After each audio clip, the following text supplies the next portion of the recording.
जय जगन्नाथ सांग माने रंजिता किचन को स्वागत जनाई आरंभ करवा आज वीडियो सजना साग मुग खरड़ा। तो आपण मैंने जानी सजना साग देहपाई केते हेल्दी आपण एमती रेसिपी बनइबे तो बहुत भल लगे। तो आमे आपाई कौन कौन सामग्री नहीं केमिति प्रस्तुत करवा चलते देखा।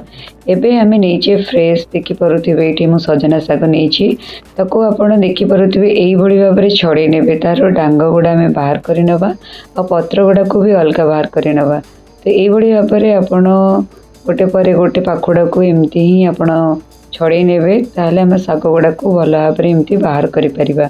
तो आप देखने से आपणकर पाचिला पत्र अच्छी कि कौन पोक फोक भी रुए तो भल भाव में देखिए आम एमती बाछि नवा।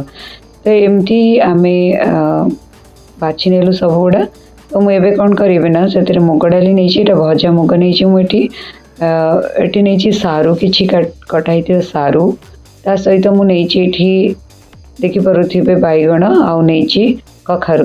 तो यही भाव में आम साग नहीं कि प्रस्तुत करवा साग खरड़ा। एबे आमे गोटे कड़ाई रे पानी नवा। तो पानी फुटी सारा पर आम जो डालीटा रखी थे भजा डालीटा ताको भल भाव में धोई नवा। तो धोईकी ताको ऐड करदेवा पानी रे। तो आपण चाहिए प्रेशर कुकर भी जल्दी सीटी देवाई जब चाहते जल्दी सीटी देकी भी आप जल्दी सिझे पारे। ये डालीटा भल भाव में फुटिला पर आमे कौन करवा ना से हलदी गुंडा ऐड करवा। ता सहित आम स्वाद अनुसार लुण ऐड कर नौचे। तो आपण जी अमाउंट नौकरी से हिसाब से लुण ऐड करे। तो ये देखिपे भल भाव में फुटी आसला आम ए नहीं सारू को ऐड करवा। ता सहित कखारू को भी ऐड करवा।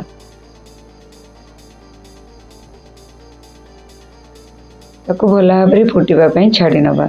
तो ये देखो भल भाव में फुटी आसला आम जो बैगण रखी थे बैगण को ये ऐड करवा। तो बैगण टी फुटिला बेले तार दर कैचणिया हुए तो आमर भल भाव में सीझी जाए।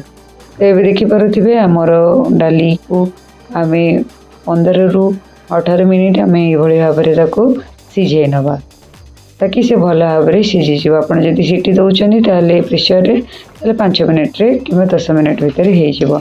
तो चैनल को जब एवं जाए सब्सक्राइब करना सब्सक्राइब कर दिंतु, लाइक करूँ एंड शेयर करने को आदम भूलु नहीं। तो बेल आइकन को प्रेस कर दिंतु अपकमिंग नोटिफिकेशन पाई। एबे देखंतु हमर डाली भल भाव में सीझीगला। एबे आम गोटे कड़ाई नवा से तेल ऐड करवा। मोटे रिफाइन ऑयल नहीं आप नहीं पारे सोरिष तेल भी नहीं पारे। तो एबे आम ऐड करवा सुखिला लंका। मुझे 2टा सुखिला लंका नहीं ता सहित कंचा लंका भी नहीं। कंचा लंकार बास्ना भल आसी थाए। तो ये आम पंचफुटण ऐड करवा। पंचफुटण बास्ना भल आसता है तेणुक ये पंचफुटण जो मैंने चाहिए भी सोरिष नहीं भी करें।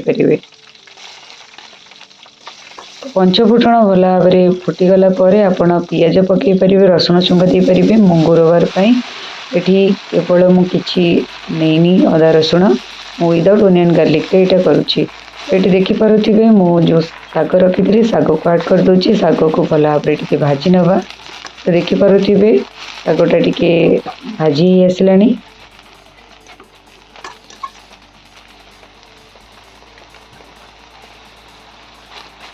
तो से आम जेहेतु लुण ठीक माप हिसाब से नहीं जाइचु। एबे ऐड करवा डाली जोटा आम सीझे रखी थे एवं ताको भल भाव में मिक्स करवा। तो डाली सहित साग भी सीझापी ताको आम 5 मिनिट छाड़ीदवा। ताको घोड़े की आम रखीनवा ताकि साग सहित आमर जोटा भी डाली भी थिला भल भाव में सीझीज। एमती आम 5 मिनिट करदेलु। तापर आम ताको भल भाव में फुटिला पर ताको आम गोटे डंकी साहाय्य ताको आम घोटी नेबा।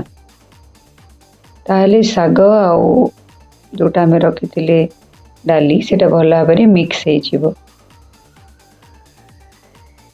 भल भाव में आम ताको मिक्स कर नौचे। एबे देखंतु केते सुंदर हो गलानी हमर साग खरड़ा।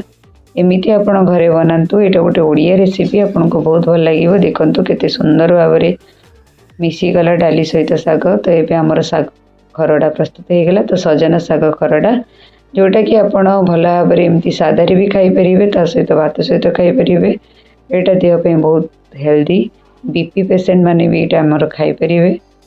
तो ये भाव में आप प्रस्तुत करूँ बहुत कम तेल मसला यहाँ आमर प्रस्तुत हो।